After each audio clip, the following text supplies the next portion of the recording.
अब समय हो चला है अपनी तीसरी बड़ी खबर का कि अमेरिका में दंगे क्यों बेकाबू हो गए हैं और यूएस में गृह युद्ध जैसे हालात कैसे हो गए हैं। लॉस एंजलिस में चल रहे दंगों ने अमेरिका को झकझोर कर रख दिया है। राष्ट्रपति डोनाल्ड ट्रंप की अप्रवासी नीतियों की वजह से अमेरिका के कई शहर में जनता सड़कों पर आ गई है। हालात ये है कि नेशनल गार्ड की तैनाती के बाद जनता और भड़क गई है।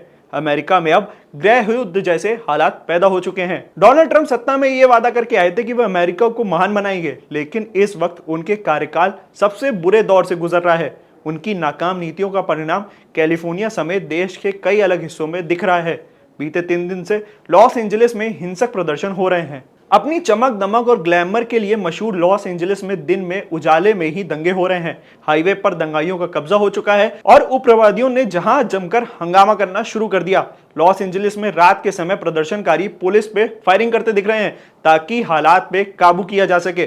सड़क पर आगजनी से दहशत का मंजर है। डाउनटाउन से पैरामाउंट तक जबरदस्त हिंसा हो रही है। प्रदर्शनकारियों का काबू करने को पुलिस के पसीने छूट रहे हैं। डोनाल्ड ट्रंप ने नेशनल गार्ड की संख्या 4100 तक पहुंचा दी, लेकिन दंगे खत्म होने का नाम नहीं ले रहे। ऐसा नहीं है कि दंगे सिर्फ लॉस एंजलिस में हो रहे हैं, वहां से निकलकर न्यूयॉर्क तक भड़क चुके हैं। अमेरिका में इतने बड़े पैमाने पर दंगा और सुरक्षा बलों की तैनाती देख ऐसा लग रहा है कि अगर स्थिति को काबू नहीं किया गया तो गृह युद्ध जैसे हालात बन सकते हैं। अमेरिका में शहरों में हो रहे उग्रवाद का केंद्र और कोई नहीं बल्कि खुद राष्ट्रपति डोनाल्ड ट्रंप है। डोनाल्ड ट्रंप ने जब से अप्रवासी नीतियों पर एक कड़ा रुख अपनाया है, तब से लोगों ने प्रदर्शन शुरू कर दिया है। ट्रंप सरकार ने अवैध प्रवासियों के पंजीकरण पर भी सख्ती की थी। रजिस्ट्रेशन नहीं करने पर क्रिमिनल केस फाइल करने को भी कहा गया था, जिसकी वजह से अमेरिका में दंगे की आग भड़क गई। आपको बता दें कि लॉस एंजलिस से मैक्सिकन अप्रवासियों की संख्या लाखों में है।